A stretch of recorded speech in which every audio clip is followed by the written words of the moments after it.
Berlin, 6:38 Uhr morgens. Die Gänge der JVA-Tegel hallen leise wider vom Klappern der Schlüssel, vom Echo der Schritte. Es ist ein Montag wie jeder andere. Doch im Hochsicherheitstrakt, wo nur noch das Ticken der Uhr an der Wand die Zeit bestätigt, geschieht etwas, das allen den Atem anhält. Karl Neumann, 67 Jahre alt, verurteilt zum Tode wegen dreifachen Mordes im Volkspark Friedrichshain, reicht ein letztes Gesuch ein. Ein letztes Anliegen, 3 Tage vor der geplanten Vollstreckung. Keine Bitte um Gnade. Kein Wunsch nach einem Pfarrer oder Angehörigen. Nur ein einziger Satz, geschrieben mit zittriger, aber klarer Handschrift. Ich möchte meinen Hund ein letztes Mal sehen. Der Antrag erreicht das Büro von Tobias Mertens, diensthabender Vollzugsbeamter seit 12 Jahren. Er liest die Zeile einmal, dann nochmal. Noch nie hatte jemand so etwas gefordert. Ein Hund, nicht die Mutter, nicht ein Bruder, nicht einmal ein Gespräch mit einem Seelsorger. Ein Hund. Und das von einem Mann, der seit 3 Jahren kein Wort mit irgendwem gesprochen hatte. Kein Anwalt, keine Besucher, keine Beschwerden. Ein Gefangener, der nie aufbegehrte, nie etwas forderte und der nun ausgerechnet das verlangt, was niemand erwartet hätte. Mertens legt das Blatt beiseite. Er erinnert sich. Karl Neumann, ruhiger Häftling, unauffällig, nie aggressiv, nie laut. In der Öffentlichkeit galt er als kaltblütiger Mörder. Aber hier drin war er leer, fast durchscheinend. Und doch, jetzt regt sich in ihm etwas. Etwas, das wie ein Flackern durch seine Akte zieht. Mertens öffnet erneut den alten Fallordner. Darin das Bild eines Mannes. Anfang 60, mit tiefliegenden Augen. Ein Schwarz-Weiß-Foto hängt lose an der letzten Seite. Ein Mann sitzt auf einer alten Parkbank. Neben ihm ein Labrador, goldfarben. Der Kopf liegt auf seinem Schoß. Bruno steht auf der Rückseite, handschriftlich. Mertens sieht das Bild lange an. Etwas in den Augen des Hundes. Sieht nicht aus wie Vergangenheit, sondern wie Erinnerung. Tobias Mertens saß an seinem Schreibtisch, den alten Aktendeckel geöffnet, als würde er zum ersten Mal hineinschauen, obwohl er den Fall Karl Neumann schon unzählige Male in den Händen gehalten hatte. Doch heute war etwas anders. Heute suchte er nicht nach abgeschlossenen Fakten. Heute suchte er nach dem, was gefehlt hatte. Laut Akte war Karl Neumann viele Jahre als Elektriker im Berliner Norden tätig. Er lebte allein in einer kleinen Dachgeschosswohnung in Pankow, ruhig gelegen, unauffällig. Keine Frau, keine Kinder, keine engen Freunde, nur ein Hund. Ein Labrador namens Bruno, den er jeden Morgen um exakt 6:30 Uhr durch den Volkspark Friedrichshain führte. Immer dieselbe Route, immer dieselbe Bank, immer dieselbe Stille. Die Nachbarn beschrieben ihn als wortkarg, höflich, aber distanziert. Er war halt da. Mehr nicht, hatte einer mal gesagt. Dann kam der Schock. 3 junge Männer, alle um die 20, wurden in einem Zeitraum von 3 Wochen in eben jenem Park tot aufgefunden. Alle mit Strangulationsspuren. Keine Zeugen, keine Überwachungskameras. Und dann wurde Karl Neumann verhaftet. Man fand ein Stück Seil in seiner Wohnung mit seinen Fingerabdrücken. Blutspuren, die einem der Opfer zugeordnet werden konnten. Und schließlich ein Geständnis. Er sagte nur, ich war's. Keine Erklärung, keine Emotion, keine Verteidigung. Fall abgeschlossen, Urteil gesprochen, Leben beendet. Doch Mertens fragte sich jetzt, 3 Jahre später, warum? Warum sollte ein alter, herzkranker Mann, der in seinem ganzen Leben nie negativ aufgefallen war, 3 junge, kräftige Männer auf dieselbe Weise töten? Wie hatte er das körperlich geschafft? Warum so präzise? Und warum hatte sich niemand damals diese Fragen gestellt? Weil es einfach war. Weil ein Geständnis reicht, um alles andere nicht mehr hinterfragen zu müssen. Mertens Blick wanderte erneut zur Ecke des Schreibtischs, wo das Foto von Karl mit Bruno lag. Ein alter Mann, ein stiller Hund, kein Mörder, nicht so. Etwas war falsch, etwas war nie erzählt worden. In dieser Nacht konnte Tobias Mertens nicht schlafen. Er saß auf dem Sofa, die Akte von Karl Neumann geöffnet auf dem Couchtisch vor ihm. Kein Krimi, kein Roman. Aber jede Zeile fühlte sich plötzlich wie Fiktion an. Oder schlimmer, wie eine Geschichte, die jemand mit Absicht gekürzt hatte. Er begann, die Obduktionsberichte der 3 Opfer durchzugehen. Junge Männer zwischen 19 und 22 Jahre alt. Alle mit nahezu identischen Verletzungen. Strangulationsspuren am Hals, Hautabschürfungen an den Armen und ein Detail, das niemand je hinterfragt hatte. Eine halbmondförmige Bissspur an der Innenseite des linken Oberschenkels. Der Vermerk lautete damals: unklare Verletzung, vermutlich durch Gegenstand oder Tier verursacht. Aber es wurde nie weiter analysiert, weil es auch niemand wollte. Carl hatte ja gestanden. Fall abgeschlossen. Warum Aufwand betreiben? Doch Mertens blieb an einem weiteren Foto hängen. Ein Bild vom Tatort Nummer 2. Aufgenommen in der Nähe eines Gebüschs im Volkspark Friedrichshain. Am unteren Bildrand, fast aus dem Rahmen gerutscht, lag etwas, das keiner markiert hatte. Ein Hundehalsband. Abgenutzt, mit einer kleinen rostigen Plakette. Nur schwer zu lesen, aber deutlich genug. Bruno. Mertens fühlte, wie sich sein Magen zusammenzog. Wurde Bruno Zeuge? Oder war er sogar da, als es passierte? Und wenn ja, wo war er jetzt? Denn laut Akte wurde Bruno nie erwähnt. Er tauchte in keinem Verzeichnis auf. Kein Hinweis, ob er eingeschläfert, vermittelt oder abgegeben wurde. Einfach verschwunden. Am nächsten Morgen rief Mertens beim Berliner Tierheim in Lichtenberg an. Er fragte, ob vor etwa 3 Jahren ein älterer Labrador mit dem Namen Bruno oder einem ähnlichen Profil eingeliefert worden war.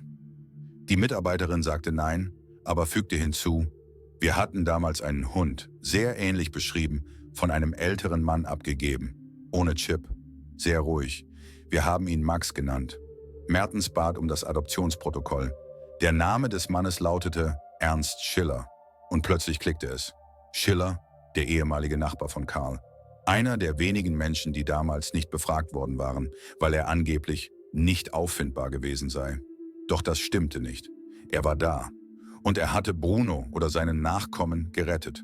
Mertens wusste, was er als nächstes tun musste.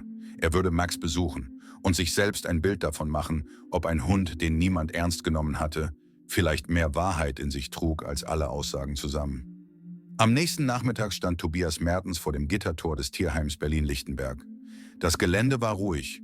Nur das gelegentliche Bellen aus der Ferne erinnerte daran, dass hier Dutzende Schicksale auf 4 Pfoten lebten. Die meisten vergessen, manche verängstigt, einige wütend. Und vielleicht einer, der sich erinnert. Die Tierpflegerin, eine Frau Mitte 30 namens Jana, führte Mertens durch die Gänge. Max ist eigen, nicht aggressiv, aber sehr still. Er frisst normal, reagiert auf nichts. Nur zu bestimmten Zeiten setzt er sich immer an denselben Fleck, schaut hinaus. Immer die gleiche Richtung. Norden. Mertens blieb stehen. Norden, Richtung Pankow, Richtung Karls alte Wohnung. Jana öffnete ein Tor zu einem umzäunten Freilaufbereich. Dort, auf einer kleinen Anhöhe aus Erde, saß Max. Groß, goldbraunes Fell, leicht ergraut um die Schnauze. Die Ohren standen aufrecht, der Blick wach, aber ruhig, fast menschlich ruhig. Als Max Mertens sah, bewegte er sich nicht. Kein Bellen, kein Knurren, nur ein vorsichtiges Absenken des Kopfes. Dann ein paar Schritte, langsam, zielgerichtet. Er blieb vor Mertens stehen, sah ihn an und setzte sich. Nicht unterwürfig, nicht ängstlich. Er wartete. Mertens ging in die Hocke. Er streckte die Hand aus. Max legte vorsichtig seine Schnauze hinein. Und in diesem Moment wusste Mertens, dass dieser Hund etwas wusste. »Wer hat ihn hier abgegeben?« fragte Mertens. Jana holte ein altes Formular. Abgegeben von Ernst Schiller. Keine Telefonnummer, keine Adresse. Nur ein handschriftlicher Vermerk. Hund des Nachbarn. Kann nicht mehr selbst versorgt werden. Bitte sicher aufbewahren. Mertens erinnerte sich. Schiller, Ex-Grenzsoldat der DDR, Nachbar von Karl. Laut Unterlagen vor 2 Jahren verstorben. Angeblich an Lungenkrebs. Aber kein offizieller Kontakt. Keine Angehörigen. Ein weiteres Puzzleteil, das niemand je betrachtet hatte. Gibt es Videoaufnahmen von der Übergabe? Jana nickte. Sie führten ihn in den Technikraum. Auf dem Monitor. Ein verschwommener Clip vom Winter vor 3 Jahren. Ein alter Mann mit Mütze, gebücktem Gang, führt Max ans Tor. Er sagt kaum ein Wort, streichelt ihn ein letztes Mal und reicht der Mitarbeiterin ein Foto. Das Video war zu verpixelt, um es klar zu sehen. Aber Mertens erkannte den Umriss. Ein alter Mann auf einer Bank. Neben ihm ein Hund mit goldenem Fell. Dasselbe Foto, das Karl bei seinem Gnadengesuch mitgeschickt hatte. Es war Bruno und Max war sein Sohn. Der Name Ernst Schiller ließ Tobias Mertens nicht mehr los. Er war der einzige Mensch, der direkt neben Karl Neumann gewohnt hatte, jahrelang. Und doch tauchte er in keiner einzigen Vernehmung auf. Keine Aussage, kein Protokoll, nur ein vager Vermerk im alten Ermittlungsbericht. Nicht auffindbar zum Tatzeitpunkt. Aber jetzt wusste Mertens, Ernst war nicht verschwunden. Er hatte Karl beschützt. Auf seine eigene, stille Weise. Er hatte Max gerettet. Und er hatte etwas hinterlassen. Mertens fuhr nach Pankow in die alte Nachbarschaft. Das Haus, in dem Karl und Ernst gewohnt hatten, war inzwischen teilweise leerstehend. Doch eine ältere Nachbarin erinnerte sich noch gut. Schiller? Ja, ruhiger Mann. Redete wenig, aber sehr wachsam. Immer mit einem Fernglas am Fenster. Und kurz bevor er ins Krankenhaus kam, vergrub er irgendetwas im Hinterhof. Mit einer kleinen Kiste. Ich hab's gesehen. Dachte, das wäre seine Art, Abschied zu nehmen. Ein Garten, ein Baum, eine Erinnerung. Mertens kehrte am Abend mit Max zurück. Der Hund lief zielgerichtet über den kleinen, vernachlässigten Rasen, schnüffelte, kreiselte und setzte sich unter einem alten Walnussbaum. Mertens begann zu graben. Nach wenigen Minuten stieß er auf etwas Hartes. Eine alte Blechkiste, verrostet, aber fest verschlossen. Innen ein Tonbandgerät, alt, aber intakt. Ein USB-Stick. Ein handschriftlicher Brief mit dem Vermerk, für den, der wirklich wissen will. Der Brief, wörtlich im Off vorgelesen. Sie werden mir nicht glauben. Niemand tat das. Aber ich habe gesehen, wie sie ihn beobachtet haben. 3 Männer, immer wieder im Park. Ich habe sie fotografiert. Ich habe Aufnahmen gemacht. Und ich habe gehört, was sie ihm sagten. Wenn du nicht gestehst, stirbt dein Hund. Karl war kein Mörder, aber er hat gestanden. Für Bruno. Ich konnte nicht mehr helfen, außer das hier zu hinterlassen. Mertens saß still im Wagen. Max auf dem Rücksitz, schnaufend, ruhig. Die Wahrheit lag in seinen Händen. Aber sie war alt, verstaubt und gefährlich. Denn wenn dieser Brief stimmte, dann war Karl nicht nur unschuldig. Er war das Opfer eines Spiels, das viel größer war als irgendein einzelner Mord. Tobias Mertens wusste, dass er eine Grenze überschritten hatte. Was eben noch eine stille Suche nach der Wahrheit war, wurde nun etwas anderes. Eine Bedrohung für jene, die jahrelang unbehelligt geblieben waren. Er brachte die Blechkiste, den Brief und den USB-Stick zu einer alten Freundin, Hanna Vogt, Strafverteidigerin in Charlottenburg. Sie arbeitete seit Jahren an Fehlurteilsfällen und war bekannt dafür, auch dann nicht aufzugeben, wenn alle anderen längst aufgegeben hatten. Wenn das echt ist, Tobias, dann haben wir es hier mit einem Justizskandal zu tun. Und mit Menschen, die sehr viel zu verlieren haben. Auf dem USB-Stick befanden sich 3 Tonaufnahmen. Männerstimmen. Hart, bestimmend. Du gestehst oder wir holen uns den Köter. Videoaufnahmen aus der Nähe von Karls Wohnung. 3 Männer mit Funkgeräten.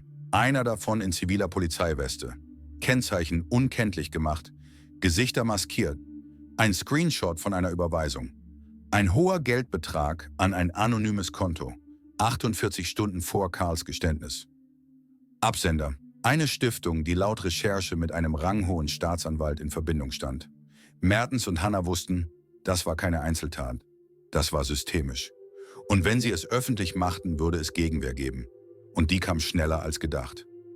2 Nächte später stand Mertens Auto ausgebrannt auf einem Parkplatz. Keine Nachricht, keine Erklärung, nur ein abgebrannter Rahmen. Hanna erhielt ein anonymes Schreiben. Wenn dir dein Hund lieb ist, hör auf zu graben. Aber sie hatten bereits gehandelt. Mertens hatte alle Dateien auf einen sicheren Server geladen. Verschlüsselt mit Veröffentlichungstimer. Und in einer letzten Entscheidung, die alles verändern sollte, wandte er sich an die Presse. Unter einem Pseudonym. Am folgenden Sonntagmorgen erschien auf der Titelseite der Berliner Zeitung: Verurteilt wegen Liebe, der Mann, der für seinen Hund ins Gefängnis ging. Das Land reagierte mit Entsetzen. Tausende Kommentare, Foren, Talkshows, Petitionen und im Zentrum all dessen ein alter Hund namens Max. Der Artikel in der Berliner Zeitung hatte eine Lawine losgetreten. Innerhalb weniger Stunden war das Stichwort Fall Neumann in den sozialen Netzwerken ganz oben. TV-Teams standen vor dem Gefängnis JVA Tegel, Bürgerinitiativen forderten die sofortige Aussetzung der Todesstrafe im Fall Neumann. Und bei der Generalstaatsanwaltschaft gingen hunderte E-Mails ein. Doch während draußen die Empörung wuchs, wurde es drinnen gefährlich still. Tobias Mertens wurde vom Dienst suspendiert. Ohne Anhörung, ohne Begründung. Nur ein kurzes Schreiben. Interne Ermittlungen, kein Zutritt zur JVA. Gleichzeitig wurde Hannah Vogts Kanzlei durchsucht, offiziell wegen Verdachts auf Manipulation von Beweismitteln. Aber in Wirklichkeit ging es um etwas anderes. Einschüchterung. Und dann geschah etwas, das alles veränderte. Max, der Hund, wurde aus dem Tierheim entführt. Keine Einbruchsspuren, keine Kamerabilder. Nur ein offenes Tor und eine Kette, sorgfältig durchtrennt. Hannah war es, die es zuerst begriff. Sie haben Karl damals mit Bruno erpresst. Jetzt wollen sie Max, damit Karl schweigt. Für immer. Sie setzten alles in Bewegung. Ein Netzwerk aus Journalisten, Tierschützern, alten Kollegen. Alle suchten nach Max. Und nach denen, die bereit waren, einen Hund zu töten, um ihre Macht zu retten. Ein Hinweis kam schließlich von einem ehemaligen Beamten der Kripo. Anonym: Der Hund ist auf einem abgesicherten Anwesen in Brandenburg. Privatgelände. Niemand darf rein. Aber ihr habt nicht mehr viel Zeit. Hannah sah Mertens an. Wir können nicht zur Polizei. Sie stecken vielleicht selbst mit drin. Mertens nickte. Dann holen wir ihn raus. Für Karl. Für Bruno. Für Max. Es war der Moment, in dem zwei Menschen, eine Anwältin und ein suspendierter Beamter, sich entschlossen, gegen das System zu kämpfen, bewaffnet nur mit Mut, einem USB-Stick und der Erinnerung eines Hundes. Der Tag war grau. Nieselregen fiel über Berlin. Doch vor dem Brandenburger Tor standen über 10.000 Menschen. Dicht an dicht, mit Schildern in der Hand. Gerechtigkeit für Karl. Max sagt die Wahrheit. Ein Hund kennt keine Lügen. Die Geschichte war überall. Talkshows, Radio, Nachrichtensendungen. Sogar internationale Medien wie BBC und Le Monde berichteten über den Fall Neumann. Was mit einem simplen Wunsch begann: Ich will meinen Hund sehen, war jetzt zum Symbol eines tiefen Justizversagens geworden.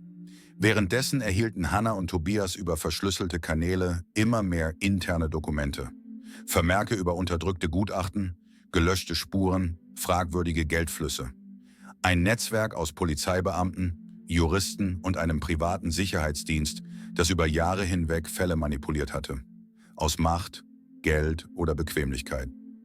Aber das öffentliche Licht war zu stark geworden. Ein Rückzug war unmöglich. 3 Tage später eine Nachricht. Max wurde gefunden, in einer Hütte nahe Potsdam. Leicht sediert, aber gesund. Mertens fuhr sofort los.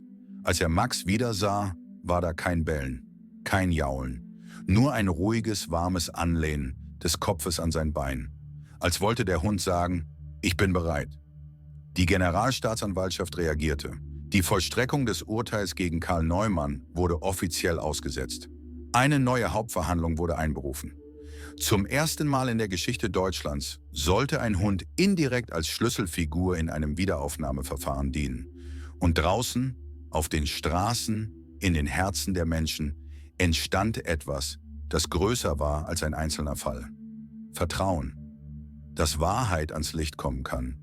Dass ein Mensch nicht alleine steht, wenn ein Hund neben ihm sitzt. Der große Saal im Landgericht Berlin war bis auf den letzten Platz besetzt. Richter, Anwälte, Medienvertreter und hunderte Zuschauer, manche mit Tränen in den Augen, andere mit Plakaten in den Taschen. Doch als die Türen sich öffneten und Max den Raum betrat, an der Leine von Tobias Mertens, der neben Hannah Vogt stand, wurde es still, totenstill. Keine Kamera klickte, kein Reporter flüsterte. Selbst die Richterbank hielt den Atem an. Max tappte leise auf das Holzparkett, schüttelte kurz das Fell, blickte sich um und blieb dann stehen. Sein Blick traf auf eine kleine gläserne Tür an der Seite.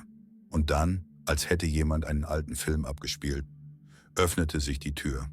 Ein Mann, alt, gebrechlich, in grauem Anstaltsanzug, mit dünnem Haar und schwerem Gang, trat ein. Karl Neumann. Er sah Max und brach innerlich zusammen. Nicht vor Schmerz, sondern weil sein letzter Anker zurückgekehrt war. Max zog leicht an der Leine. Tobias ließ los. Der Hund rannte nicht. Er lief langsam, als ob jede Sekunde zählte. Und als er Karl erreichte, legte er den Kopf an dessen Knie und schloss die Augen. Karl zitterte. Dann weinte er. Zum ersten Mal seit 3 Jahren. In aller Öffentlichkeit. Die Richterin, sonst streng und emotionslos, wischte sich diskret eine Träne vom Auge. Dann sagte sie nur einen Satz. Das Gericht erkennt an, dass dieser Moment mehr aussagt als jedes Gutachten. Die Wiederaufnahme des Verfahrens wurde offiziell genehmigt. Die alten Beweise wurden neu bewertet. Zeugen, die nie befragt wurden, sagten nun aus. Und Stück für Stück fiel das Konstrukt aus Lügen, Erpressung und Schweigen in sich zusammen. Karl blieb während der Untersuchung in Untersuchungshaft. Doch Max durfte jeden Tag kommen. Er lag bei ihm in der Zelle, hörte ihm zu, schlief an seiner Seite. Wie früher. Wie immer. Es war ein sonniger Vormittag in Berlin, fast symbolisch. Als würde die Stadt selbst wissen, dass heute etwas Dunkles zu Ende geht. Der Saal war wieder voll. Diesmal war es nicht Neugier oder Skandal, sondern Hoffnung und der Wunsch, Gerechtigkeit geschehen zu sehen. Nach 9 Tagen Verhandlung, 9 Stunden Plädoyers und 9 Jahren Unrecht stand die Richterin auf und sprach langsam, klar und mit fester Stimme. Im Namen des Volkes erkennt das Gericht. Der Angeklagte Karl Neumann ist unschuldig. Das Urteil vom 15. März 2021 wird aufgehoben. Der Angeklagte wird mit sofortiger Wirkung freigelassen. Niemand jubelte. Es war zu heilig für Lärm. Karl saß regungslos da. Dann drehte er den Kopf und sah zu Max, der neben seinem Stuhl lag, die Augen auf ihn gerichtet, als hätte er alles verstanden. Mertens beugte sich zu ihm. »Komm, mein Großer, es ist vorbei.« Karl stand langsam auf, mit zittrigen Händen. Max stellte sich an seine Seite. Und gemeinsam, Mensch und Hund, gingen sie durch die Tür. Nicht durch den Hinterausgang, nicht durch das Personalportal, sondern durch den Haupteingang des Gerichts. Inmitten von Kameras, Applaus, Tränen, aber auch tiefem Respekt. Der letzte Spaziergang durch den Volkspark Friedrichshain war der erste, den Karl als freier Mann tat. Und Max lief nicht vorweg, nicht hinterher, sondern genau neben ihm, wie ein Begleiter, wie ein Zeuge, wie ein Freund, der nie vergessen hat.